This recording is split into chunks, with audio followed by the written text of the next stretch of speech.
வாழ்வே இல்லை இனி தொல்லை. இன்னும் கூட சத்தமா சொல்லுங்க, நீ வெறுங்கையோடு போக போவதில்லை. உயிர்த்தாண்டவர் இயேசு கிறிஸ்துவில் அன்புமிக்கவர்களே, இந்த மாபெரும் ஜூபிலி ஆண்டு 2025 சரியாக பாதி கிணறு தாண்ட போகிறோம். 6வது மாதம் வந்திருக்கிறோம், இன்னும் 6 மாதம் இருக்குது. இந்த ஜூபிலி ஆண்டில் இந்த பெந்தகோஸ்தே பெருவிழா, பரிசுத்த ஆவியானுடைய பெருவிழாவை நாம் கொண்டாடி மகிழ இந்த மர நிகழ்ச்சியோடு நாம் இந்த விழாவை, பெந்தகோஸ்தே பெருவிழாவை நாம் தொடங்குகிறோம். அநேகர் நீங்கள் இந்த நேரத்தை முன்குறித்து வைத்து இந்த திருப்பலியோடு இந்த நாளை தொடங்க வேண்டும் என்ற சிந்தனையோடு நாம் அனைவரும் கூடி வந்திருக்கிறோம். இந்த மாபெரும் ஜூபிலி ஆண்டு ஒரு மிக முக்கியமான, இந்த ஆண்டில் நடைபெறக்கூடிய ஒவ்வொரு நிகழ்வுமே மிக மிக முக்கியமான நிகழ்வுகளாக நாம் கடந்து செல்கிறோம். கத்தோலிக்க நற்செய்தி குழுவின் சார்பாக இந்த வளாகத்தில் ஏற்பாடு செய்யப்பட்டிருக்கக்கூடிய இந்த பரிசுத்த ஆவியானுடைய இந்த பெருவிழா, இதில் மைய கருத்தாக நாம் பார்க்கிறோம் திருத்துதர் பணி 2, அந்த 2வது 3வது வசனத்தை நாம் பார்க்கிறோம். அந்த 3வது வசனத்தினுடைய பகுதியில், பிற்பகுதியில் அந்த வசனம், அவர்கள் அனைவரும் தூய ஆவியினால் ஆட்கொள்ளப்பட்டார்கள் இல்லையா. நெருப்பு போன்ற பிளவுற்ற நாவுகள் ஒவ்வொருவர் மேலும் இறங்கி வந்தது. அப்பொழுது ஒவ்வொருவர் மேலும் வந்து அமர்ந்ததை அவர்கள் கண்டார்கள். அவர்கள் அனைவரும் தூய ஆவியால் ஆட்கொள்ளப்பட்டார். அனைவரும், அவர்கள் அனைவரும், இந்த கூடாரத்திற்குள் வரக்கூடிய அனைவரும் தூய ஆவியால் ஆட்கொள்ளப்பட்டனர். நாம் எல்லாம் ஆட்கொள்ளப்படணும். நம்ம எல்லாரும் தூய ஆவியினால் ஆட்கொள்ளப்படுவது நம்ம எல்லாருக்கும் சந்தோஷம். நமக்கு அதுதான் தேவை. இப்போ எத்தனை வளமைகள், எத்தனை செழுமைகள், எத்தனை வசதி வாய்ப்புகள், எத்தனை உடைமைகள் இருந்தாலும் நமக்கு தேவை நாம் தூய ஆவியால் ஆட்கொள்ளப்பட வேண்டும். அல்லேலூயா, இயேசுவுக்கே புகழ். ஆகவே இந்த மைய சிந்தனையோடு தான் நாம் இந்த 2 நாளை கடந்து செல்ல இருக்கிறோம். இந்த கூடாரத்துக்குள் இந்த பரிசுத்த ஆவி பெருவிழாவுக்காக வரக்கூடிய அத்தனை பேரும் இங்கே நமக்கு சொல்லப்பட்டது போல அனைவரும் தூய ஆவியால் ஆட்கொள்ளப்பட வேண்டும். இந்த மைய கருத்து, மைய சிந்தனை, இதை மையமாக வைத்து தான் நாம் இந்த திருப்பலியை ஒப்புக் கொடுக்கிறோம். இந்த நாளிலே வரக்கூடிய அத்தனை பேரும் தூய ஆவியால் ஆட்கொள்ளப்பட வேண்டும். நீங்களும் நானும் இன்னும் அதிகமாக ஆவியின் அபிஷேகத்தை பெற வேண்டும். நீங்களும் நானும் இன்னும் அதிகமாக பரிசுத்த ஆவியானுடைய தூண்டுதலிலே வழிநடத்தப்பட வேண்டும் என்ற சிந்தனையோடு நாம் இந்த திருப்பலிக்குள் நாம் நுழைகிறோம். தந்தை, மகன், தூய ஆவியாரின் பெயராலே.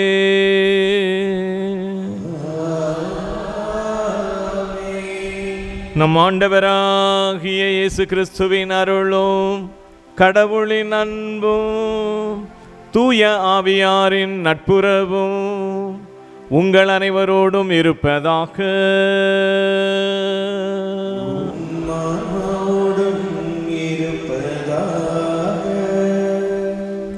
அன்பார்ந்தவர்களே, இந்த வேளையில் நாம் இந்த திருப்பலியில் இந்த 2 நாள் கூட்டத்தை ஆண்டவருடைய ஆவியானவர் நமக்கு நிறைவாக வழிநடத்தி கொடுக்க வேண்டும். இது முதல் கருத்தாக நம்ம கொள்வோம். இன்றும் நாளையும் நடைபெறக்கூடிய பரிசுத்த ஆவியானுடைய பெருவிழாவை ஆண்டவர், அவருடைய ஆவியானவர் நமக்கு முன்னின்று நிறைவாக வழிநடத்தி கொடுக்க வேண்டும். அநேக மக்கள் இந்த 2 நாளும் இந்த பரிசுத்த ஆவியானுடைய இந்த பெருவிழாவிற்கு, இந்த கூடாரத்துக்குள், இந்த கூட்டத்துக்குள் வர வேண்டும். அநேகரை ஆண்டவருடைய ஆவியானவர் தட்டி எழுப்ப வேண்டும். அநேகருக்கு ஆண்டவருடைய ஆவியானவர் உந்துதல் கொடுக்க வேண்டும், இந்த கூட்டத்திற்கு செல்ல வேண்டும் என்று சொல்லி நாம் 2வதாக இந்த கருத்துக்காக இந்த திருப்பலியிலே வேண்டிக் கொள்வோம். 3வதாக நாம் அறிந்திருக்கிறபடி இந்த கூட்டத்திற்கு திருப்பலி முடிந்தவுடன் உடனடியாக பரிந்துரை ஜெபம் தொடர்ந்து நடைபெறும்.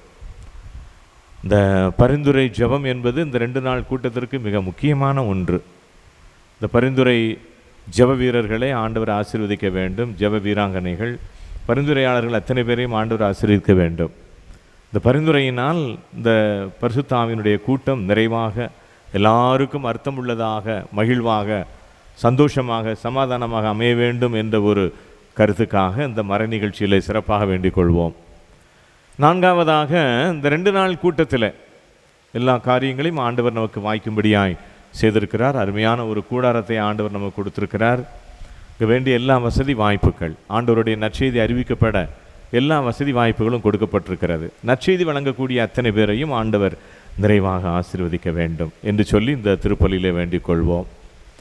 இந்த பரிசுத்த ஆவியானுடைய பெருவிழாவிற்கு உழைக்கக்கூடிய கத்தோலிக்க நற்செய்தி குழுவினர் அத்தனை பேரையும், இந்த பரிசுத்த ஆவி பெருவிழாவுக்காக உழைக்கக்கூடிய ஊழியர்கள் அத்தனை பேரையும், பெரியவர் தொடங்கி சிறியவர் வரை அத்தனை பேரும், இதற்காக உழைக்கக்கூடிய அத்தனை பேரையும் ஆண்டவர் நிறைவாக ஆசீர்வதிக்க வேண்டும் என்று சொல்லி சிறப்பாக இந்த திருப்பலியிலே வேண்டிக் கொள்வோம்.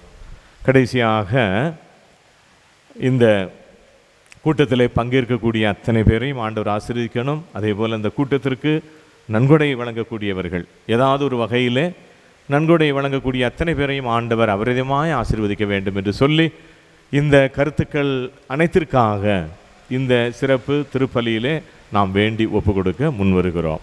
தூய நம் ஒவ்வொருடைய தனிப்பட்ட கருத்துக்கள், வேண்டுதல்கள், ஒவ்வொருடைய குடும்பத்தில் உங்களுடைய தனிப்பட்ட தேவைகள், விண்ணப்பங்கள், நேர்ச்சைகள், மன்றாட்டுகள் அத்தனையும் கூட்டி சேர்த்து நாம் இந்த திருப்பலிக்கு கொண்டு வருகிறோம்.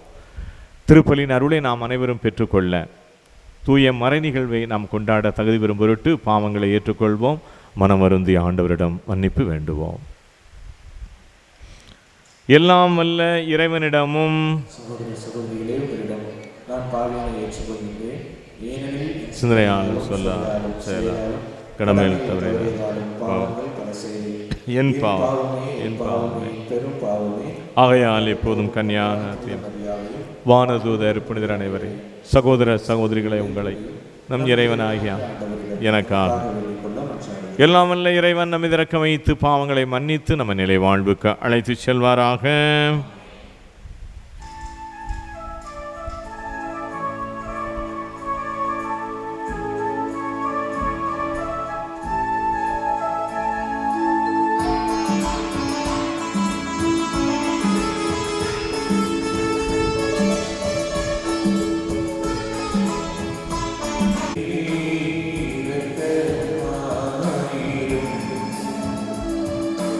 ஆண்டவரே,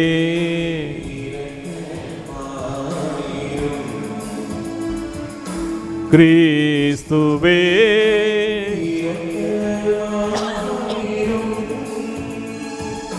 கிறிஸ்துவே,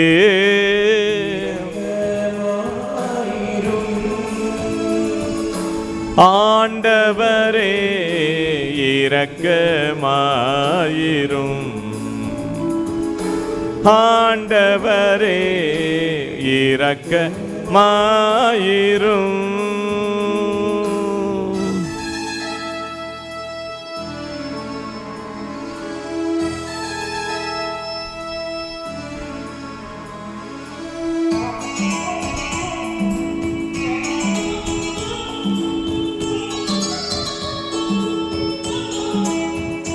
தாகுக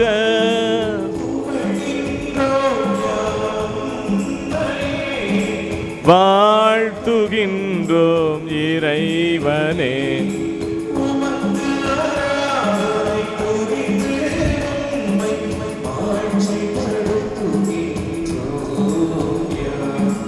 உமது மேலான மாட்சியின் பொருட்டு கூறுகின்றோம். ஆண்டவராகிய இறைவனே,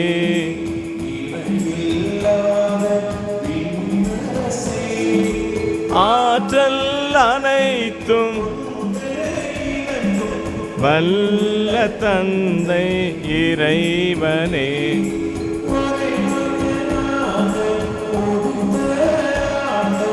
இயேசு கிறிஸ்து இறைவனே, ஆண்டவராகிய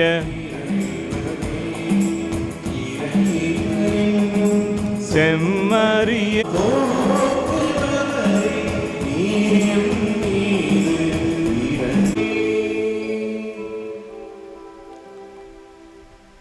மன்றாடுவோமாக. எல்லாம் வல்ல இறைவா, பரிசுத்த ஆவியானவருடைய விழாவில் மறைபொருளால் எல்லா மக்களிலும் நாடுகளிலும் உள்ள உமது அனைத்துலக திருச்சபையை புனிதப்படுத்துகின்றீர். உலகின் எத்திக்கிலும் தூயாவியாரின் கொடைகளை பொழிந்து நற்செய்தி முதலில் அறிவிக்கப்பட்ட காலத்தில் நீர் செய்தது போல இக்காலத்திலும் தூயாவியாருடைய அருளால் நம்பிக்கையாளரின் இதயங்களை நிரப்புவீராக.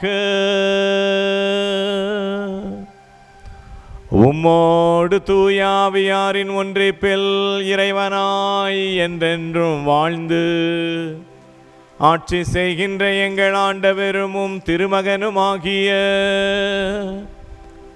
இயேசு கிறிஸ்து வழியாக உம்மை மன்றாடுகிறோ.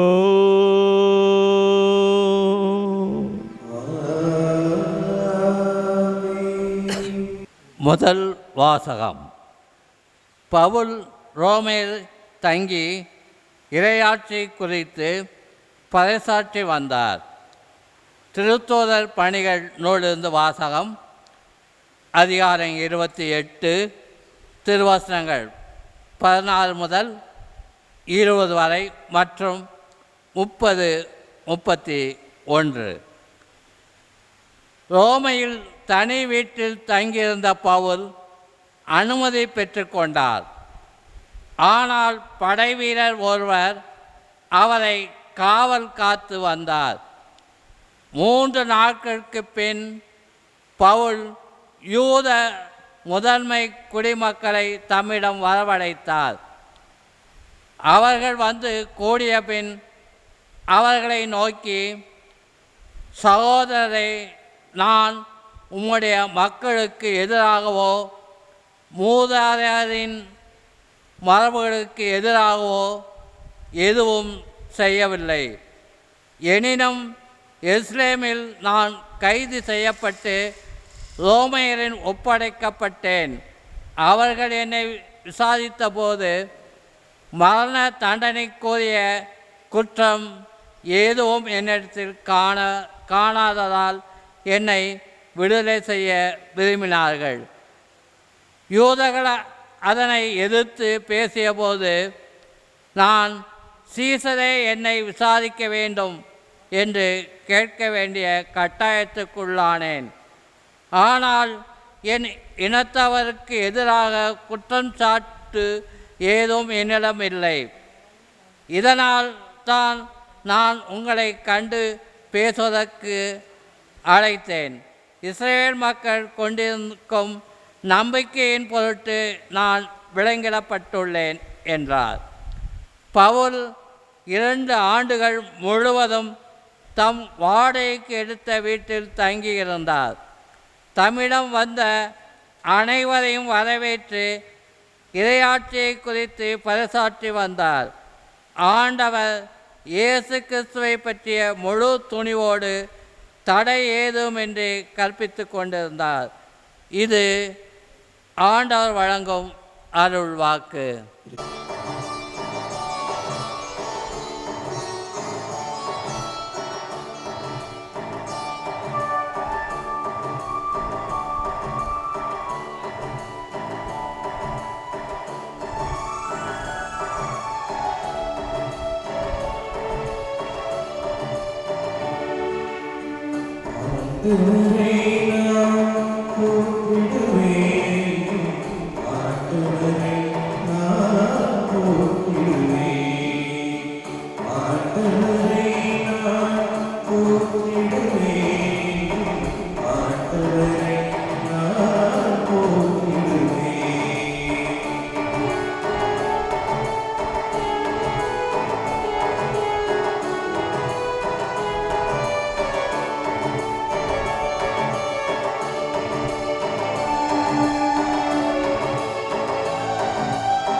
ஆண்டவர் உங்களோடு இருப்பாராக.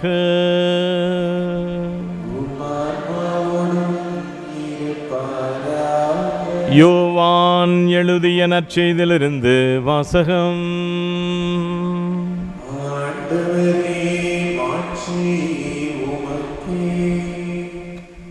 யோவான் எழுதிய பரிசுத்த நற்செய்தி 7வது அதிகாரம். யோவான் நற்செய்தி அதிகாரம் 7, திருவசனங்கள் 37 39 முடிய. யோவான் 7 37 39 முடிய. திருவிழாவின் இறுதியான பெருநாளில் இயேசு எழுந்து நின்று உரத்த குரலில், யாரேனும் தாகமாயிருந்தால் என்னிடம் வரட்டும், என்னிடம் நம்பிக்கை கொள்வோர் பருகட்டும். மறைநூல் கூறுவது போல அவருடைய உள்ளத்திலிருந்து வாழ்வு தரும் தண்ணீர் ஆராய் பெருக்கெடுத்து ஓடும் என்றார். தம்மிடம் நம்பிக்கை கொண்டிருப்போர் பெறப்போகும் தூய ஆவியை குறித்தே அவர் இவ்வாறு சொன்னார். தூய ஆவி இன்னும் அருளப்படவில்லை, ஏனென்றால் இயேசு மாட்சிப்படுத்தப்படவில்லை என்றார்.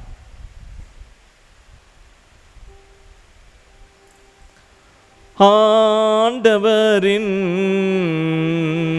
அருள்வாக்கு.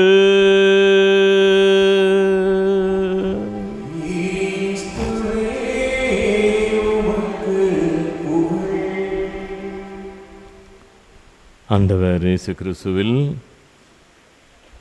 அன்பு நிறைந்த சகோதர சகோதரிகளே, வாஞ்சையோடு விருப்பத்தோடு இந்த பரிசுத்த ஆவி விழா கூட்டத்தின் தொடக்கத்திலேயே பங்கேற்று கொண்டிருக்கக்கூடிய அன்பு சகோதர சகோதரிகளே, இயேசுவின் இனிய பிரசன்னத்தில் உங்கள் ஒவ்வொருவரையும் எனது சார்பாக, கத்தோலிக்க நற்செய்தி குழுவின் சார்பாக உங்களை வரவேற்பதில் மகிழ்ச்சி அடைகின்றோம். இன்றைக்கு குறிப்பிட்ட நற்செய்தி பகுதியை எடுத்து நாம் வாசித்தோம். அந்த நற்செய்தியில் நமக்கு என்ன சொல்லப்பட்டிருக்கிறது என்றால், எருசலேம் ஆலய திருவிழாவினுடைய நிறைவு நாளில் ஆண்டவர் உரத்த குரலில் அவர் சொல்கிறார். பாருங்கள், ஏன் உரத்த குரல்னா, திருவிழா கூட்டம், நிறைய கூட்டம். அந்த கூட்டத்தில் அவர் உரத்த குரலில் சொல்கிறார், யாரேனும் தாகமாயிருந்தால் என்னிடம் வரட்டும், நம்பிக்கை கொள்வோர் பருகட்டும். நம்பிக்கையோடு இருக்கணும், அவ்வளவுதான். நம்பிக்கையாக இருந்தால் அதை நாம் அள்ளி அள்ளி பருக முடியும். நம்பிக்கை உடையோர் பருகட்டும், அவருடைய உள்ளத்திலிருந்து வாழ்வு தரும் தண்ணீர் ஆராய் பெருக்கெடுத்து ஓடும் என்று சொன்னார்.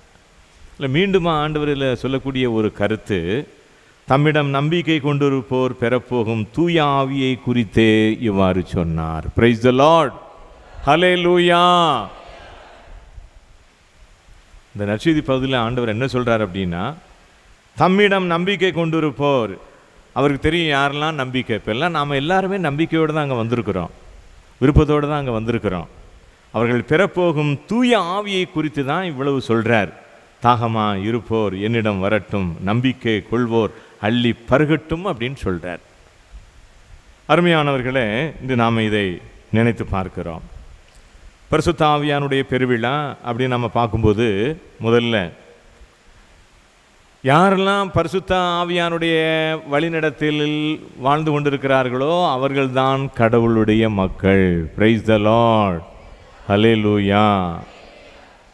பவுல் அருமையாக சொல்லிட்டார்,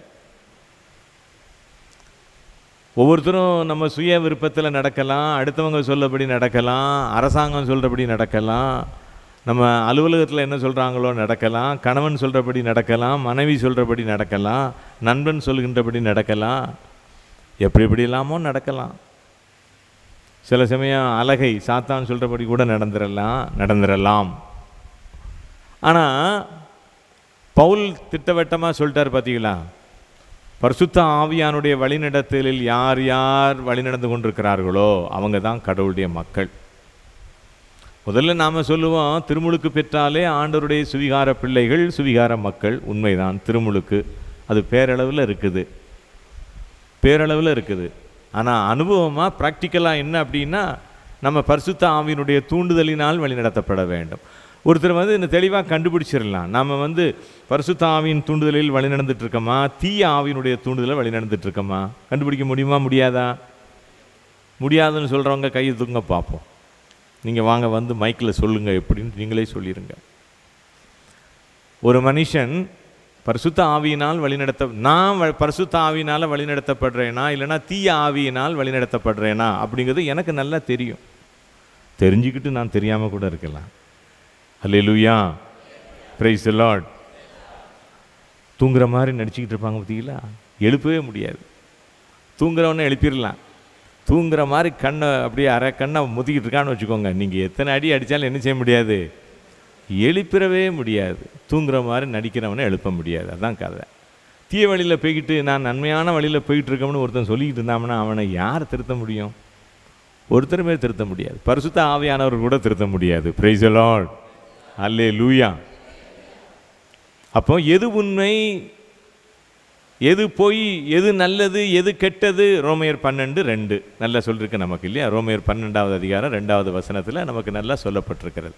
எது நல்லது, எது கெட்டது, எது உண்மை, எது பொய், எது கடவுளுக்கு உகந்தது, எது கடவுளுக்கு உகந்தது அல்ல, அப்படிங்கிறத ஆண்டவர் நம்ம கற்றுக் கொடுத்துருக்கிறார். சின்ன வயசுலேருந்தே கற்றுக் கொடுத்துருக்கிறார். பைபிளில் மறைவுரையில் ஒவ்வொரு நாள் நமக்கு கற்றுக் கொடுத்து, பைபிள் வசனம் ஒன்று நம்ம கற்றுக் கொடுத்து கொண்டு தான் இருக்கிறது. ஆனால் நமக்கு அதெல்லாம் தெரியாதியா அப்படின்னு சொல்லிட்டு இருந்தோம்னா கண்ணை பொத்திக்கிட்டு போய்கிட்டு இருக்க முடியாது. சொல்லுவாங்க பார்த்தீங்களா, பூனை கண்ணை பொத்திக்கிட்டு பாலை குடிச்சிட்டு அப்படின்னு சொல்லுவாங்க. பூனை அந்த ஒரு பாத்திரத்தில் பால் இருக்குன்னு வச்சுக்கோங்க, அந்த பூனை பாத்திரத்தில் பாலை குடிக்கும்போது யாராவது பார்த்துருக்கீங்களா? பார்த்தவங்க சொல்லுங்கள், பார்த்துருக்கேன் ஃபாதர் அப்படின்னு. யாராவது பார்த்துருக்கீங்களா? நான் பார்த்துருக்குறேன். பூனை பாத்திரத்தில் பால் குடிக்கும்போது நான் பார்த்துருக்கிறேன். பச்சப்பா, நீங்கள் வேணால் டெஸ்ட் பண்ணி பாருங்கள். உங்கள் வீட்டில் உள்ள பூனையை விட்டு பாருங்கள். ஒரு பாத்திரத்தில் பாலை வச்சுட்டு தூர போய் நின்று பாருங்கள். அது குடிக்கும்போது கண்ணை 2 கண்ணையும் பொத்திக்கிட்டு தான் குடிக்கும். ஏன் கண்ணை பொத்திக்கிட்டு குடிக்க தெரியுமா? எதுக்கு பூனை கண்ணை பொத்திக்கிட்டு பாலை குடிக்குது? அது அதுகிட்ட தான் கேட்கணும் சாமி. அது எதுக்கு பொத்துது அப்படின்னா, யாராவது நம்மளை பிடிக்க அடிக்க வந்துடுவாங்க. அடித்தாலும் பரவாயில்ல, நான் பாலை குடிக்க விட மாட்டேன். இந்த பாலை குடிக்கும்போது யாராவது நம்மளை அடித்து விரட்டிடுவாங்களோ, விரட்டினாலும் பரவாயில்ல, நான் என்ன செய்ய மாட்டேன், பாலை குடிக்காம விட மாட்டேன். கண்ணை பொத்திக்கிட்டு, பக்கத்தில் யார் வரான்னு தெரியாது, கடை அது என்ன ஸ்பீடாக குடிக்க தெரியுமா பாலை? நீங்கள் வேணால் டெஸ்ட் பண்ணி பாருங்கள். நான் பார்த்ததுனால சொல்கிறேன். தவறான வழியில் செல்லக்கூடியவங்களும் பொய்யான வழியில் செல்லக்கூடிய ஒரு சிலர் அப்படி தான் கண்ணை பொத்திக்கிட்டு பாலை குடிக்கிறது மாதிரி தான். அடியே விழுந்தாலும் பரவாயில்ல, தப்புன்னு தெரியுது, செய்வோம். அந்த தப்பை செய்கிறதுல எவ்வளோ சுகம் இருக்கியா? அருமையானவர்களே, பரிசுத்த ஆவியானுடைய இந்த பெருவிழா நம்ம எல்லாரையும் நெறிப்படுத்துகிறது. பரிசுத்த ஆவியானவர் ஒரு தலை சிறந்த நெறியாளர். அல்லேலூயா. அவர் தான் நம்மளை நெறிப்படுத்தணும். ஆண்டவருடைய ஆவியானவர் அவர் தான் நெறிப்படுத்தணும். நீ போகக்கூடிய பாதை தவறு, நீ சொல்லுவது தவறு, உன்னுடைய வாழ்க்கை முறை தவறு. யார் சொல்லணும்? பரிசுத்த ஆவியானவர் தான் சொல்லணும். மனசாட்சி சொல்லவே சொல்லாது. பார்த்துக்கோங்க, நம்முடைய மனசாட்சி இயேசுனுடைய மதிப்பீடுகளுக்கு உகந்ததாக இருக்குன்னு யார் சொல்ல முடியும்? ஒவ்வொருத்தரும் மனசாட்சி, என் மனசாட்சிப்படி நடக்கம்ங்கிறான். கோர்ட்டில் 2 பேர் வாதி பிரதிவாதி 2 பேருமே நான் என் மனசாட்சிப்படி நடக்கிறோம்ங்க. அப்போ ஒவ்வொருத்தரும் ஒரு மனசாட்சி வச்சுருக்கிறாங்க. அந்த மனசாட்சி எப்படி இருக்கிறது? பரிசுத்த ஆவியினால் ஊற்றப்பட்டிருக்கிறதா? பரிசுத்த ஆவியினால் அபிஷேகம் செய்யப்பட்டிருக்கிறதா? பரிசுத்த ஆவியினால் ஆட்கொள்ளப்பட்டிருக்கிறதா? பரிசுத்த ஆவியினால் நிரப்பப்பட்டிருக்கிறதா? அதான் முக்கியமானது. பயந்து போய், துவண்டு போய், சோர்ந்து போய், முடங்கி கிடந்த திருத்தூதர்கள், அப்போஸ்தலர்கள் பரிசுத்த ஆவியானவர் பிளவுபட்ட நாவிலே அவர்கள் மீது இறங்கி வந்த பொழுது அவர்கள் துணிச்சலை பெற்றார்கள். அல்லேலூயா. துணிச்சு நின்னாங்க. யாருடா அது? தலைமைச் சங்கமாவது, தலைவராவது, தொண்டனாவது பாரு. தலைமைச் சங்கத்திலாம் முன்னால் போய் நின்று இயேசுவை பற்றி போதிக்க ஆரம்பிச்சிட்டாங்க. அதுக்கு முன்னால் எப்படி இருந்துச்சுன்னு பாருங்கள். பரிசுத்த ஆவியை பெறுவதற்கு முன்னால், பரிசுத்த ஆவியை பெற்றுக்கொண்டதற்கு பின்னால் பாருங்கள். பரிசுத்த ஆவியை பெறுவதற்கு முன்னால் முடங்கி போய் கிடந்தாங்க. ஐயோ, இயேசு இறந்துட்டாரா, நம்மளையும் அடித்து கொண்டு போடுவாங்களோ அப்படின்னு நினச்சிட்டு இருந்தாங்க. ஆனால் என்ன நடந்துச்சு பார்த்தீங்களா? பிளவுபட்ட நாவிலே பரிசுத்த ஆவியானவர் கிறிஸ்து தன்னுடைய ஆவியை தன்னுடைய அப்போஸ்தலர்கள் மேல் நிரப்பினார். தன்னுடைய அன்பு தாய் மரியா மீதும் அப்போஸ்தலர்கள் மீதும் அவர் இறங்கினார். இங்கே அன்னை மரியாளை போல எத்தனையோ தாய்மார்கள், எத்தனையோ சகோதரிகள், எத்தனையோ தங்கைகள் இங்கே இருக்கிறீங்க. அப்போஸ்தலர்கள் போல எத்தனையோ சகோதரர்கள் இங்கே இருக்கீங்க. எல்லார் மேலேயும் பிளவுபட்ட நாவிலே கிறிஸ்து ஆண்டவர் தன்னுடைய ஆவியானவரை இறக்குகிறார். அல்லேலூயா. கரங்கள் தட்டுங்க, எல்லாரும் ஆண்டவரை மகிமைப்படுத்துங்க. இன்று ஆண்டவருடைய அபிஷேகம் எல்லார் மேலும் இறங்க போகுது இந்த 2 நாட்களிலே. அதே பெந்தெக்கோஸ்தே அனுபவத்தை தான் இன்றைக்கும் நாம் பெறுகிறோம். 2000 வருஷத்துக்கு முன்பதாக அந்த மேல் மாடியில் பெந்தெக்கோஸ்தே விழாவின் பொழுது பாருங்கள், அந்த மேல் மாடியில் எல்லாரும் இருந்தாங்க. எல்லார் மேலும் பரிசுத்த ஆவியானவர் இறங்கி வந்தார் என்று நம்ம பார்க்கிறோம். அதே போல தான் இந்த கூடாரத்தின்கள் வரக்கூடிய அத்தனை பேரும் மேலும் ஆண்டவர் தன்னுடைய அந்த பரிசுத்த ஆவியின் வல்லமையை பிளவுபட்ட நாவிலே இறக்குகின்றார். அவர்கள் அனைவரும் தூய ஆவியினால் ஆட்கொள்ளப்பட்டார்கள். யாருமே விடுபடலை. ஆண்டவருடைய கூடாரத்துக்குள் வந்தாச்சு. பரிசுத்த ஆவியே இறங்கி வாருமே, விருப்பத்தோடு வந்துட்டோம். அதனால ஆண்டவருடைய ஆவியானவர் யாரையும் விட்டுவிடாமல் அத்தனை பேர் மேலும் அவருடைய வல்லமை, அவருடைய அபிஷேகம் இறங்கும், நிரப்பும். அதைத்தான் நம்ம பார்க்கிறோம். இந்த பெந்தெக்கோஸ்தே பெருவிழா, பரிசுத்த ஆவியானுடைய பெருவிழா அப்படின்னு பார்க்கும்போது முதல்ல நம்ம என்ன பார்க்குறோம் தெரியுமா? பரிசுத்த ஆவியினோன்னா முதல்ல நமக்கு என்ன சிந்தனை வருது? இந்த 2 நாள் பரிசுத்த ஆவி பெருவிழா கொண்டாட்டம் இன்னைக்கு நாள் முழுவதும் நம்ம தயார் பண்ணுறோம். நாளை தினம் பரிசுத்த ஆவியாருடைய பெருவிழா இன்னைக்கு நம்ம தயார் பண்ணுகிறோம். இன்னைக்கு எந்த அளவுக்கு தயார் பண்ணுகிறோமோ அந்த அளவுக்கு நாளைக்கு ஆவியின் அபிஷேகத்தை நாம் நிச்சயமாக பெற முடியும். Praise the Lord. Hallelujah, hallelujah. இன்னைக்கு தயாரிப்பு முக்கியம். தயாரிப்பு இல்லாமல் டைரெக்டாக நம்ம வரல. இன்னைக்கே தயாரிச்சிட்டோம். இந்த நிமிஷத்திலிருந்து பரிசுத்த ஆவியானவர் இறங்கி வாரோம், என் மீது இறங்கி வாரோம், என் வாழ்க்கையில் இறங்கி வாரோம், என் குடும்பத்தில் இறங்கி வாரோம், என் பிரச்சனையில் இறங்கி வாரோம். நம்ம வரவேற்கிறோம், உள்ளத்தில் வரவேற்கிறோம், நம்ம மத்தியில் வரவேற்கிறோம் பரிசுத்த ஆவியானவரை. முதல்ல நமக்கு என்ன சிந்தனை வருது பாருங்க? தொடக்க நூல் தான். தொடக்க நூலில் நீங்கள் பார்த்தீங்கன்னா, உருவமற்ற வெறுமையான நிலையில் இருந்த இந்த உலகம் படைப்பு. நீங்கள் அங்கே என்ன நடக்குது அப்படின்னா, தண்ணீர் மீது ஆவியானவர் என்ன பண்ணாரு? அசைவாடி கொண்டிருந்தார். ஆமென். பார்த்தீங்களா? வெறுமையிலே உலகத்தில் பரிசுத்த ஆவியானவர் அசைவாடி கொண்டிருந்தார். பரிசுத்த ஆவியானவர் அசைவாடி கொண்டிருந்த பொழுது உலகம் எப்படி இருந்துச்சு? வெறுமையாக இருந்தது, ஒன்றுமில்லாமல் இருந்தது. இதுதான் தொடக்க நூல், இதுதான் உலகத்தினுடைய தொடக்கம், இதுதான் படைப்பினுடைய தொடக்கம். அசைவாடி கொண்டிருந்தார் பரிசுத்த ஆவியானவர். அந்த பரிசுத்த ஆவியானவர் உருவமற்ற வெறுமையான நிலையிலே பார்க்கும் பொழுது படைப்பு அங்கு வெளிப்படுவதை நாம் தொடக்க நூலிலே தெளிவாக பார்க்கிறோம். ஒளி உண்டாகுக, உண்டாச்சு. என்னென்ன உண்டாகணுமோ எல்லாம் உண்டாச்சு. ஒவ்வொரு நாளும் பாருங்க, ஆதாம் ஏவாள் படைக்கப்பட்டார். உலகத்தினுடைய எல்லா விலங்குகள், பறவைகள் எல்லாம் படைக்கப்பட்டன. பரிசுத்த ஆவியானவர் அங்கே அசைவாடி கொண்டிருந்தார் வெறுமையிலே. இப்போ நம்முடைய வாழ்க்கை வெறுமையா இருக்கலாம், உங்களுடைய உள்ளம் வெறுமையா இருக்கலாம், உங்களுடைய இதயம் வெறுமையா இருக்கலாம், உங்களுடைய ஆன்மா வெறுமையா இருக்கலாம், உங்களுடைய குடும்ப வாழ்க்கை வெறுமையா இருக்கலாம், உங்களுடைய செயல்பாடுகள் வெறுமையா இருக்கலாம். வெறுமையா இருந்தாலும் விரக்தியா இருந்தாலும் பரிசுத்த ஆவியானவர் அதை தொடுகின்ற பொழுது அங்கு படைப்பு எப்படி தொடங்கப்பட்டுச்சோ அதே போல தான் உங்களுடைய வாழ்க்கையில் எல்லாம் தொடங்கப்படுகிறது. தான் முதலாவதாக நம்ம பார்க்கிறோம். படைப்பை பற்றி நல்லா தெரியும். வெறுமையில் இருந்தது, ஆவியானவர் அசைவாடி கொண்டிருந்தார், அத்தனை படைப்புகளும் உருவானது என்று பார்க்கிறோம். அதே போலத்தான் நம்முடைய வாழ்க்கை வெறுமையாக இருந்தாலும் சரி, விரக்தியாக இருந்தாலும் சரி, பரிசுத்த ஆவியானவர் தொடுகிறார். பரிசுத்த ஆவியானவர் ஒருவருடைய வாழ்வையும் தொடுகிறார். அவர் தொடுகின்ற பொழுது எத்தனை வளமை, எத்தனை செழுமை, எத்தனை படைப்பு, எத்தனை பிரகாசம், எத்தனை அபிஷேகம். இதைத்தான் முதலாவதாக நம்ம பார்க்கிறோம். இரண்டாவதாக நீங்க பாருங்க, இஸ்ராயேல் மக்களுக்கும் யாவே இறைவனுக்கும் உள்ள ஒரு தொடர்பு நிலையை பார்க்கிறோம். யாவே கடவுள், இஸ்ராயேலின் தெய்வம் அவர்.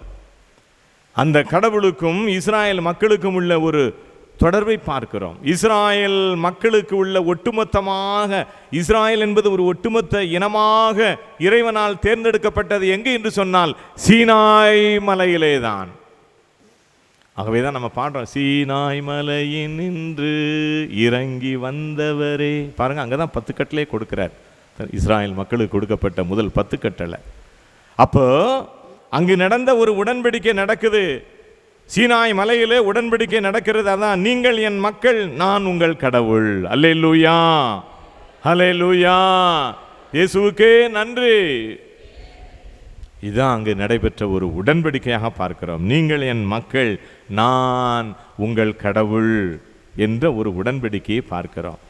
இந்த சீனாய் மலையிலே நடைபெற்ற இந்த உடன்படிக்கை பரிசுத்த ஆவியினுடைய பிரசன்னம் அங்கு இருந்தது. பரிசுத்த ஆவியினுடைய பிரசன்னத்திலே தான் அந்த உடன்படிக்கை நிறுவப்பட்டது. பரிசுத்த ஆவியினுடைய பிரசன்னம், ஆட்டுழுதல் அங்கு இருந்துதான் நீங்கள் என் மக்கள், நான் உங்கள் கடவுள் என்ற உடன்படிக்கை அங்கு வெளிப்படுத்தப்பட்டது. அப்ப பரிசுத்த ஆவி அங்கே இருந்தாரா? விடுதலை பயணம் 19:6 எடுத்து பாருங்க. விடுதலை பயணம் 19:6 என்ன சொல்லுகிறது அப்படின்னு பாருங்க. விடுதலை பயணம் 19வது அதிகாரம் 6வது வசனம். அங்க என்ன சொல்லப்பட்டிருக்கிறது? ஒருத்தர் சீக்கிரமா வாசிங்க. மேலும் எனக்கு நீங்கள் குருத்துவ அரசராகவும் தூய மக்கள் இனமாகவும் இருப்பீர்கள். இவ்வார்த்தைகளே நீ இஸ்ரேல் மக்களிடம் கூற வேண்டியவை என்றார். சரி. மோசே வந்து மக்களின் தலைவர்களை வரவழைத்து ஆண்டவர் தமக்கு கட்டளையிட்ட இக்காரியங்கள் அனைத்தையும் அவர்களுக்கு எடுத்துரைத்தார். மக்கள் அனைவரும் ஒரே குரலாக ஆண்டவர் கூறியபடியே அனைத்தும் செய்வோம் என்று மறுமொழி கூறினர். மக்களின் பதிலை மோசே ஆண்டவரிடம் சமர்ப்பித்தார். ஆண்டவர் மோசேயை நோக்கி, இதோ நான் உன்னோடு பேசுவதை மக்கள் கேட்கும்படியும் என்றென்றும் உன்னை நம்பும்படியும் நான் கார்மேகத்தில் உன்னிடம் வருவேன் என்றார்.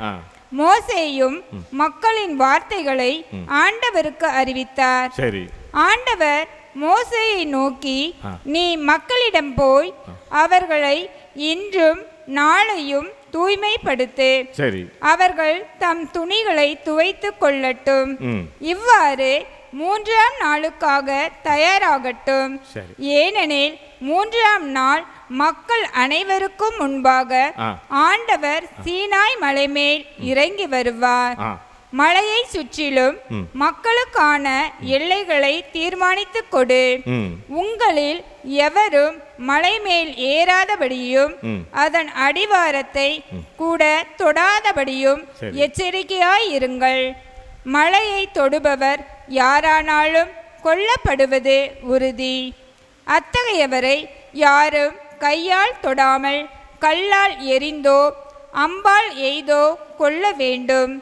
அப்படிப்பட்ட கால்நடையோ மனிதரோ சாக வேண்டும் என்று அவர்களுக்கு சொல். எக்காலம்.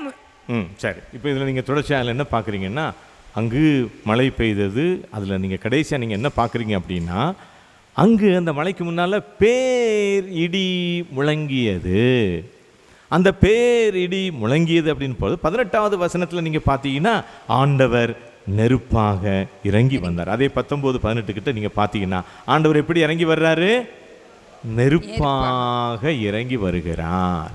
இந்த பேர் இடியாக இருக்கட்டும், விடுதலை பயணம் 19-18 ஆண்டவர் அங்கு அப்பொழுது நெருப்பாக இறங்கி வந்த ஒரு அடையாளமாக இருக்கட்டும்.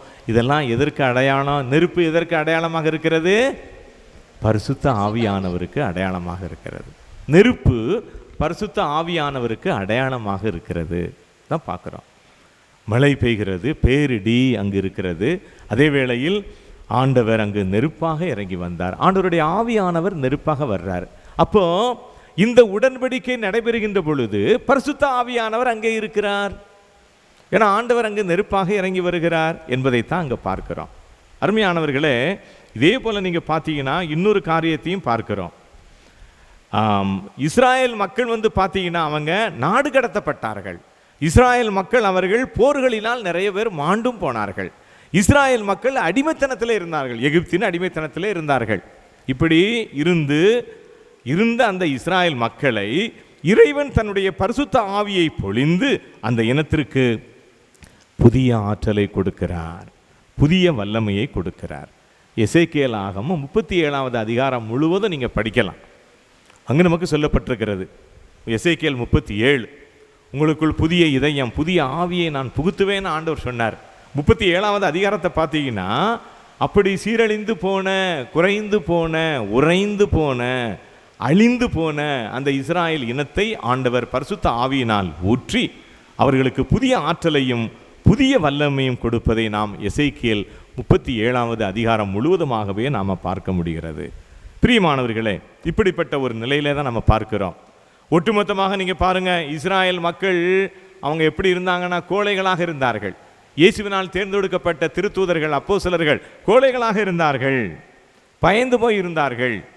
பரிசுத்த ஆவியின் வல்லமை அவர்கள் பெற்றுக்கொண்ட பொழுது அவர்கள் வீரர்களாக, வீராங்கனைகளாக, துணிச்சல் மிக்கவர்களாக, சாவை எதிர்த்தவர்களாக, பொய்யை எதிர்த்தவர்களாக, உண்மைக்கு சாட்சி பகிர்ந்தவர்களாக ஆண்டவருடைய திருத்தூதர்கள் வாழ்ந்தார்கள். அதான் இன்னைக்கு முக்கியமாக நம்ம பார்க்கிறோம். சரி, இந்த ஒரு அடிப்படை சிந்தனையில் இன்னைக்கு திருப்பலியில் சபை மன்றாட்டில் நீங்கள் பார்த்தீங்கன்னா ஒரு காரியத்தை நம்ம பார்த்தோம், அதை மட்டும் நம்ம சொல்கிறோம். இன்னொன்று நீங்கள் பாருங்கள், இன்றைக்கி நாம் திருத்தூதர் பணியில் 2வது அதிகாரம் 2, 3, 4 வசனங்கள் அதில் போடப்பட்டிருக்கிறது. நீங்கள் தொடர்ச்சியாக திருத்தூதர் பணியில் ஒரு 2, 3 அதிகாரங்களை நீங்கள் தொடக்கத்தில் பார்த்தீங்கன்னா நான் அதை மட்டும் உங்களுக்கு கோடிட்டு காட்டுகிறேன். பரிசுத்த ஆவியினுடைய வருகையினால் அப்போஸ்தலருடைய பயம் நீங்கியது. ஹல்லேலூயா! கரங்கள் தட்டி ஆண்டவரை எல்லாரும் மகிமைப்படுத்துங்க. முதல் பாயிண்ட் இதுதான், பரிசுத்த ஆவியினுடைய ஆற்றல், அபிஷேகம், பயம் நீங்கியது, துணிச்சல் பிறந்தது. அதான் முக்கியமானது. 2வது, உடனே போதிக்க தொடங்கினார்கள். கொஞ்சம் கூட தாமதிக்கல, உடனே நல்ல செயலை செய்ய ஆரம்பித்தாங்க, உடனே நன்மையை செய்ய ஆரம்பிச்சாங்க, உடனே ஆண்டவரை பற்றி போதிக்க ஆரம்பிச்சாங்க, உடனே போதிக்க தொடங்கினாங்க. திருத்தூதர் பணி 2:14 வசனத்தை பாருங்க. 14 இருந்து திருத்தூதர் பணி 2:14 பாருங்க. உடனே அவங்க எழுப்பி போனாங்க, பயந்துட்டு இருந்தவங்க அபிஷேகத்தை பெற்ற உடனே உடனே போதிக்க தொடங்கினார்கள். 14வது வசனம் என்ன சொல்லுது? யாராவது ஒருத்தர் வாசிங்க. அப்பொழுது பேதுரு 11 சேர்ந்து எழுந்து நின்று உரத்த குரலில் அவர்களிடம் பின்வருமாறு கூறினார். சரி, ரைட். அது நமக்கு நீங்க பாருங்க, எப்படி பின்வருமாறு கூறினார். இப்போ உரத்த குரல், இதுவரைக்கும் குரலே இல்லாம இருந்துச்சு, இப்போ உரத்த குரல் வந்துட்டு. எப்படி வந்துச்சு? பெந்தெகோஸ்தே இல்லையா? 2வது அதிகாரத்துல தான் பெந்தெகோஸ்தேனுடைய வருகையை பார்க்கிறோம். அந்த 2-3 வசனத்தை தான் பார்த்தோம். அவர்கள் அனைவரும் ஆட்கொள்ளப்பட்டார்கள். 14வது வசனம், 2வது அதிகாரம் 14வது வசனத்தில் பாருங்க, அவர் எழுந்து நின்றார். பயந்து போய் இருந்தாங்க, எழுந்து நின்றார். உரத்த குரல்ல. எப்படி வந்துச்சு இந்த குரல்? எப்படி வந்துச்சு இந்த குரல் பேதுருவுக்கு? உரத்த குரலில் போதிக்க தொடங்கினார், பின்வருமாறு போதித்தார். நீங்க அதை போடப்பட்டிருக்கு பார்த்தீங்களா? அதான் 2:14 உடனே போதிக்க தொடங்கினார்கள். அப்புறம் பார்த்தீங்கன்னா 3வது அதிகாரம் 17வது வசனத்தில் நீங்க குறிச்சு வச்சுக்கோங்க, மறைவாக்குக்கு தெளிவாக விளக்கம் கொடுத்தார்கள். நீங்க பரிசுத்த ஆவியினால் நிரப்பப்பட்டவர்களாக மறைநூலை இங்கே வாசிங்க, அதில் ஒரு புதிய விளக்கத்தை நீங்கள் பெற்றுக்கொள்வீர்கள். இதுவரை பெறாத ஒரு விளக்கத்தை பரிசுத்த ஆவியானவர் உங்களுக்கு கொடுப்பார். பரிசுத்த ஆவியை இறங்கி வாரும், என்னை நிரப்பும். அவ்வளவுதான் ஜெபம், முடிஞ்சு போச்சு. உங்களுடைய ஜெபம் அவ்வளவுதான். பரிசுத்த ஆவியை என்னிலே இறங்கி வாரும், என்னை நிரப்பும், முடிஞ்சு போச்சு. நீங்க அப்புறம் ஒரு பகுதியை, விவிலியத்தில் ஒரு பகுதியை வாசிங்க, உங்களுக்கு இதுவரை இல்லாத ஒரு விளக்கத்தை பரிசுத்த ஆவியானவர் உங்களுக்கு கொடுப்பார். பரந்த மனம் வாய்க்கிறது அவர்களுக்கு. அதை மட்டும் இல்லை, அவங்களுக்கு பரிசுத்த ஆவியில் நிரப்பின ஒன்று, மிக முக்கியமான ஒன்று, ஜெபத்திலே அவர்களுக்கு நாட்டம் பிறந்தது. திருத்தூதர் பணி 4:23 குறித்து வச்சுக்கோங்க. திருத்தூதர் பணி 4:23 தொடக்க கால திருச்சபையில் பாருங்க, எல்லாரும் கூடி ஜெபித்தார்கள். அது வரைக்கும் அவங்க கூடி ஜெபிக்கலையே, அது வரைக்கும் அவங்க கூடுறதுக்கு பயந்து போயிருந்தாங்க. ஐயோ, நம்மளை பிடிச்சு கொண்டு போடுவாங்களோ, சிலுவையில் அரைஞ்சிருவாங்களோ, தலைமைச் சங்கத்தில் இது செயின் போட்டு என்னது சங்கிலி போட்டுருவாங்களோ, விலங்கு மாட்டிடுவாங்களோ, பயந்து போயிருந்தாங்க. இப்போ பாருங்க, ஜெபத்தில் நாட்டம். அவர்கள் கூடி இருந்து வெளிப்படையாக ஜெபிக்க தொடங்கினார்கள். எப்படி வந்துச்சு அவங்களுக்கு இந்த வல்லமை? திருத்தூதர் பணி 4:23. அது மட்டும் இல்லை, திருத்தூதர் பணி 4:1 12வது வசனத்தை குறித்து வைத்துக் கொள்ளுங்கள். யூத சங்கத்தின் முன்னால் போய் சாட்சி பகர்ந்தார்கள், இயேசுவுக்கு சாட்சி பகர்ந்தார்கள். பயந்து கொண்டிருந்த திருத்தூதர்கள் பாருங்க, பரிசுத்த ஆவியினால் நிரப்பப்பட்ட பொழுது அவர்கள் யூத சங்கத்தின் முன் சாட்சி பகர்ந்தினார்கள். அதோட முக்கியமான ஒன்று பாருங்க, இயேசுவின் பெயரால் அருங்குறி ஆற்றினார்கள். இயேசுவின் பெயரால் அருங்குறி ஆற்றினார்கள். ஒரு முடவன் அந்த ஆட்டுக்குளத்தில் பாருங்கள், அதுலேருந்து வரும்போது ஒரு முடம் வந்து கோயில் முன்னால் இருக்கிறான். இது திருத்தூதர் பணி 3வது அதிகாரத்தில் பார்க்குறோம்.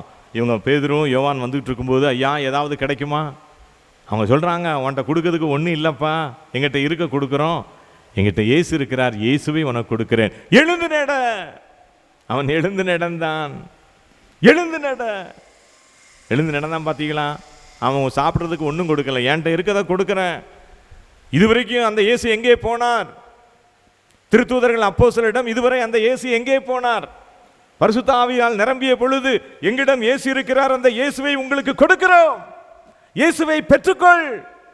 அந்த முடவன் எழுந்து நடந்தான் பாருங்க. அப்போ யூத சங்கமும் சாட்சி சொல்றாங்க, இயேசுவின் பெயரால் அருங்குறி ஆற்றுகிறார்கள். பிரியமானவர்களே, திருத்தூதர் பணி 3:6 வசனத்தை நீங்க குறிச்சு வச்சுக்கோங்க. திருத்தூதர்கள் பரிசுத்த ஆவியை பெற்ற பிற்பாடு இயேசுவை மையப்படுத்தினார்கள். அல்லேலூயா, பிரைஸ் தி லார்ட். இயேசுவை மையம் கொண்டு வாழ்ந்தார்கள், இயேசுவை மையப்படுத்தினார்கள் என்று நாம் இதிலே பார்க்க முடிகிறது. இயேசுவுக்காக திருத்தூதர் பணி 5வது அதிகாரம் 41வது வசனம், திருத்தூதர் பணி 5:41 நீங்க நேரம் கிடைக்கும் போது பாருங்க. முதல் 1 5 6 வசனங்கள்ல இவ்வளவு காரியங்கள் அவங்களுக்கு. 2வது அதிகாரத்துல தான் பரிசுத்த ஆவியுடைய வருகை. 3 4 5 இந்த 3 அதிகாரத்தை நீங்க வாசித்து பாருங்க. அவங்க வாழ்க்கையில எவ்வளவு பெரிய மாற்றம். அந்த மாற்றம் நம்ம ஒவ்வொருடைய வாழ்விலும் வர வேண்டும். ஆகவே ஆண்டவர் நம் அனைவரையும் பரிசுத்த ஆவியினால் ஆட்கொண்டு ஒரு புதிய உத்வேகம், உற்சாகம் நமக்கு கொடுக்கிறார். நமக்கு நேரமும் ஆயிட்டு, ஆகவே நாம் தொடர்ச்சியாக பார்ப்போம் நேரம் கிடைக்கும் பொழுது. இதையெல்லாம் நம்ம திருத்தூதர்கள் எந்த அளவிற்கு பரிசுத்த ஆவியை பெற்றுக்கொண்ட பிற்பாடு அவருடைய வாழ்க்கை நிலை. இன்றைக்கி நாம் எல்லாம் பரிசுத்த ஆவியினுடைய அபிஷேகத்துக்கு வந்திருக்கிறோம், நாம் பெற்றுக்கொண்ட பரிசுத்த ஆவியை புதுப்பித்து கொள்ள வந்திருக்கிறோம். அப்படி வரும் பொழுது நம்முடைய வாழ்க்கையில் எப்படிப்பட்ட ஒரு மாற்றம் இருக்க வேண்டும், அதுதான் அடிப்படை.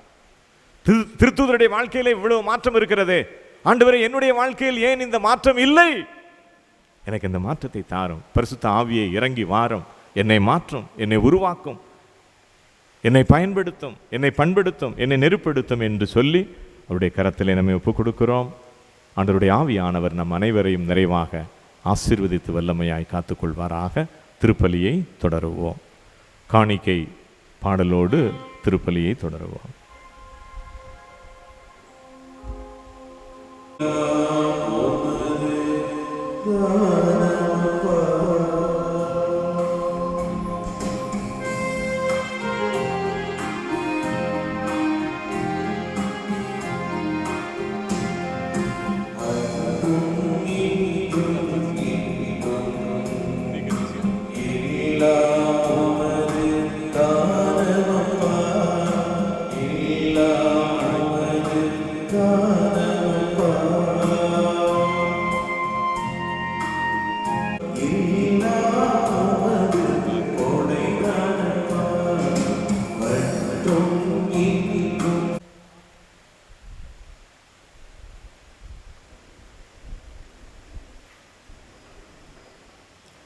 அன்புமிக்கவர்களே, என்னுடையதும் உங்களுடையதுமான இப்பலி எல்லாம் அல்ல தந்தையாம் இறைவனுக்கு ஏற்றதாகும்படி மன்றாடுங்கள்.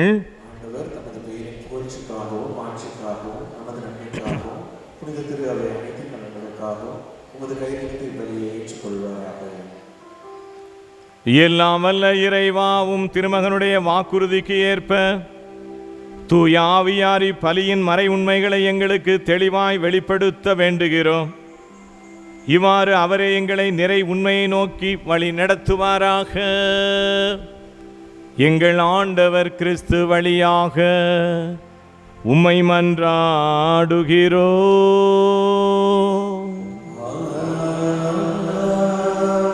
ஆண்டவர் உங்களோடு இருப்பாராக.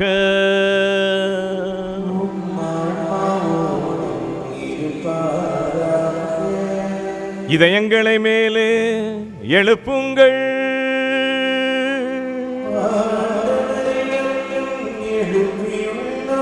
நம் இறைவனாகிய ஆண்டவருக்கு நன்றி கூறுவோ.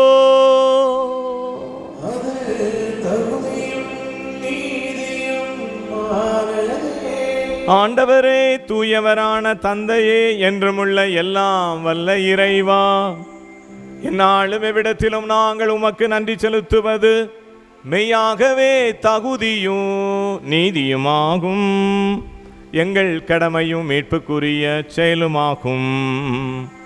நீர் பாஸ்கா மறைபொருளை நிறைவுறச் செய்கிறீர். ஒரே திருமகனோடு உறவு கொள்வதால் உரிமை பேரான மக்களாக நீர் ஏற்றுக்கொண்டவர்களுக்கு தூய ஆவியாரை வழங்கினீர்.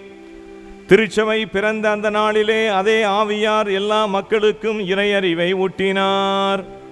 பல்வேறு மொழி பேசும் மக்களை ஒன்று சேர்த்து ஒரே நம்பிக்கையை அவரே அறிக்கையிடச் செய்தார்.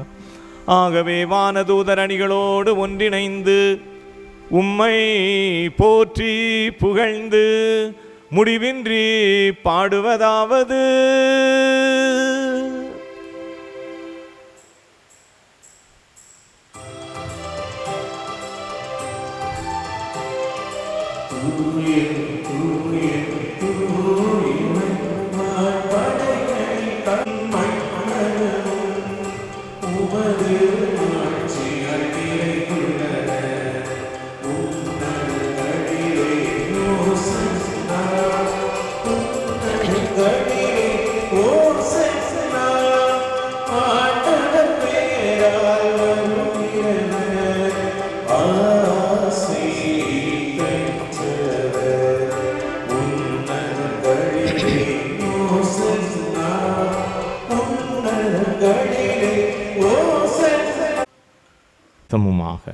எங்களுக்கு இவை மாறுவனவாக. அவர் பாடுபட உளம் கனிந்து தம்மை கையளித்த போது அப்பத்தை எடுத்து நன்றி செலுத்தி அதை பிட்டு தம் சீடர்களுக்கு அளித்து கூறியதாவது: அனைவரும் இதிலிருந்து பெற்று உண்ணுங்கள், ஏனெனில் இது உங்களுக்காக கையளிக்கப்படும் என் உடல்.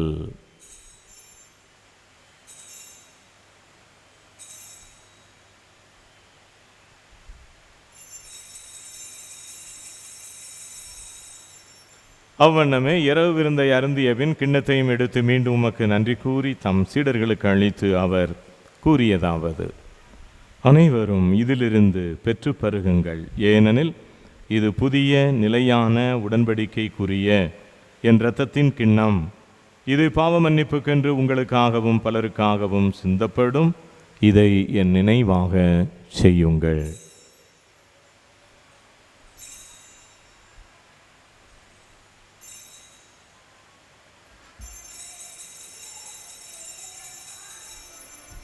நம்பிக்கையின் மறைபொருள்.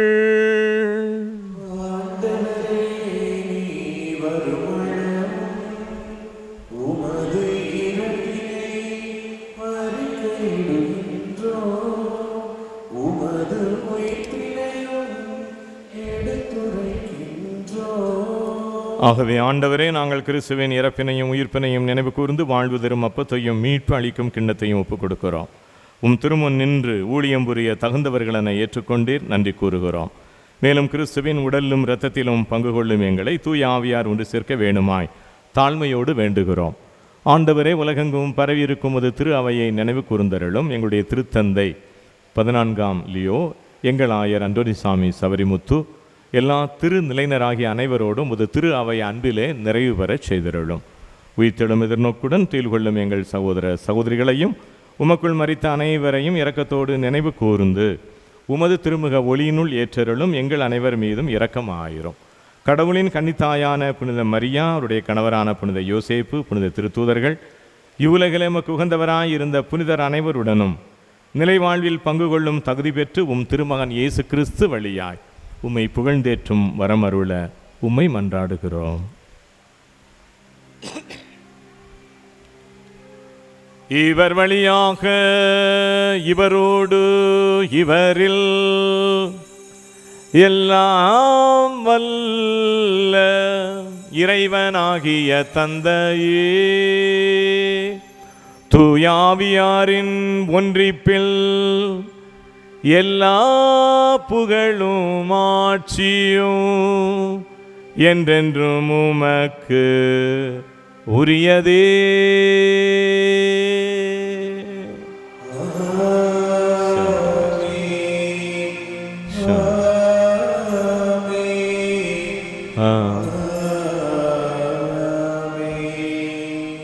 மீட்பரின் கட்டளையால் கற்பிக்க பெற்று இறை படிப்பினையால் பயிற்சி பெற்ற நாம் இணைந்து மன்றாடுவோம். எங்கள் தந்தையே, உமது பெயர் தூயதென போற்றப் பெறுக. உமது ஆட்சி வருவது போல எங்கள் குற்றங்களை மன்னியும், எங்களை சோதனைக்கு உட்படுத்தாதேயும், தீமையிலிருந்து எங்களை விடுவித்தருளும். ஆண்டவரே, தீமை அனைத்திலிருந்தும் எங்களை விடுவித்து எங்கள் வாழ்நாளில் அமைதியை கனிவுடன் அருள உம்மை மன்றாடுகிறோம். உமது இரக்கத்தின் உதவியால் பாவத்திலிருந்து விடுதலை பெற்று யாதொரு கலக்கமும் இன்றி நலமாயிருப்போமாக. நாங்கள் எதிர்நோக்கி இருக்கும் பேரின்பத்திற்காகவும் மீட்பராம் இயேசு கிறிஸ்துவின் வருகைக்காகவும் காத்திருக்கின்றோம். ஆட்சியும் வல்லமையும் மாட்சியும் என்றென்றும் உமதே. சமாதானத்திற்காக வேண்டிக் கொள்வோம். ஆண்டவரே இயேசு கிறிஸ்துவே, அமைதியை உங்களுக்கு விட்டு செல்கிறேன், என் அமைதியை உங்களுக்கு அளிக்கிறேன் என்று உம் திருத்தூதர்களுக்கு மொழிந்தீரேன். எங்கள் பாவங்களை பாராமல் திரு அவையின் நம்பிக்கையை கண்ணோக்கி உம் திருவுளத்திற்கு ஏற்ப அமைதியையும் ஒற்றுமையும் அளித்திருவீராக. என்னென்று வாழ்ந்து ஆட்சி செய்கின்றவர் நீரே. ஆண்டவருடைய அமைதி உங்களோடு என்றும் இருப்பதாக. ஒருவருக்கொருவர் உறவின் வாழ்த்தை பகிர்ந்து கொள்வோம். சமாதானம். உலகின் பாவங்களை போக்கும் இறைவனின் செம்மறியே, எங்கள் மேல் இரக்கமாயிரும். உலகின் பாவங்களை போக்கும் இறைவனின் செம்மறியே, எங்கள் மேல் இதோ இறைவனின் செம்மறி இறைமகன் இயேசு கிறிஸ்து. இவரே உலகின் பாவங்களை போக்குகிறவர். செம்மறியின் விருந்துக்கு அழைக்கப் பெற்றோர் பேறு பெற்றோர்.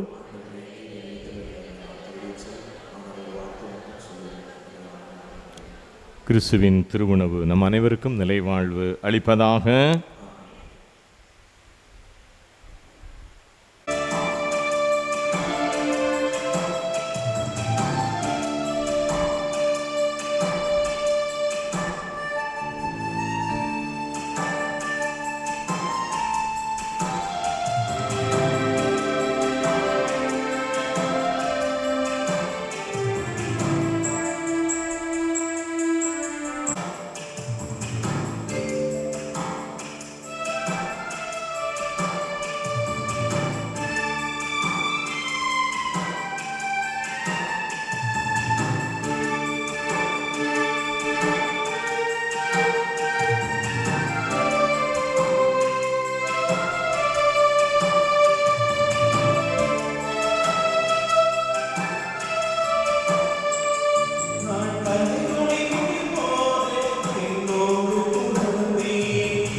வாருமே, எல்லாரும் எழுந்து நிற்போ. பரிசுத்த ஆவியே இறங்கி வாருமே, உமது வல்லமையை எனக்கு தாருமே, உமது வல்லமையை எனக்கு தாருமே. பரிசுத்த ஆவியே, எல்லாரும் எல்லாரும் எல்லா நாவுகளும் இறங்கி வாரும் ஆண்டவரே. எல்லாரும் கேளுங்க, எல்லா நாவுகளும் பரிசுத்த ஆவி இறங்க. எல்லாரும் சத்தமாய் பரிசுத்த ஆவியானவரே, தூய ஆவியானவரே, இறங்கி வாரும் எங்கள் மத்தியில், இறங்கி வாரும். கல்லான இதயங்கள் உடைப்படட்டும். இறங்கும் அப்பா. சீனாய் மலையில இறங்கி வந்தவரே, விண்ணகத்திலிருந்து இறங்கி வந்தவரே, பரிசுத்த ஆவியானவரே, இறங்கி வாரும் எங்கள் மத்தியில இப்பொழுது இறங்கி வாரும், விரைந்து வாரும்,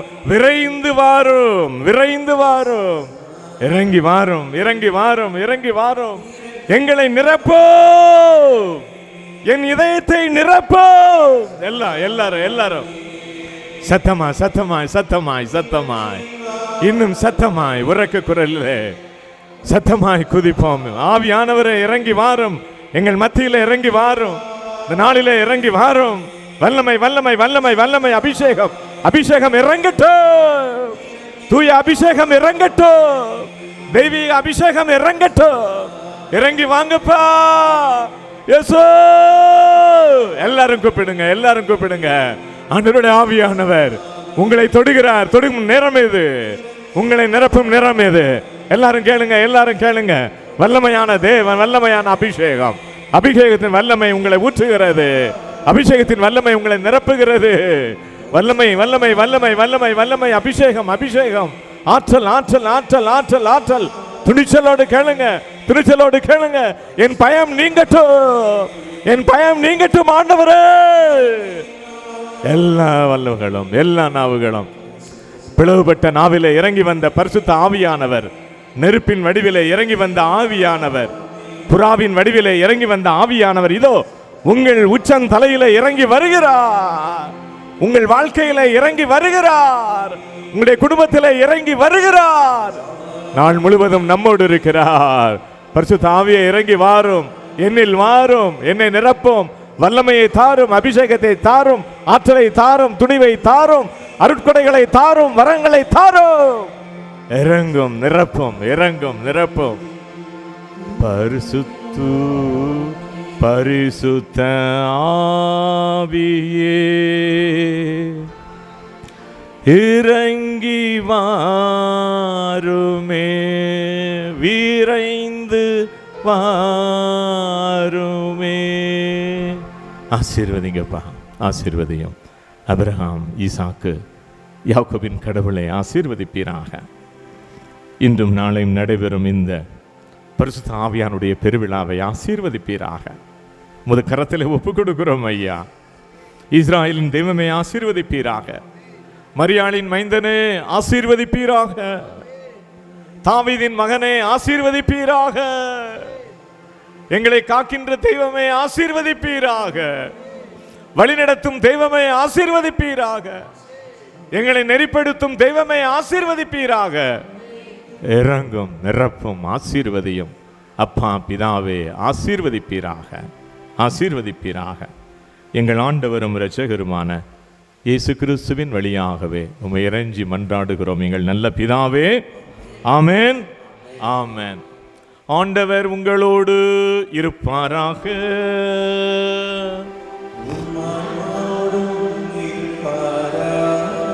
எல்லாம் வல்ல இறைவன் தந்தை, மகன், தூயாவியார் உங்கள் அனைவரையும் ஆசீர்வதித்து அர்ச்சித்து புனிதப்படுத்தி இறைவாக்கில் நல்வழிப்படுத்தி காப்பாராக.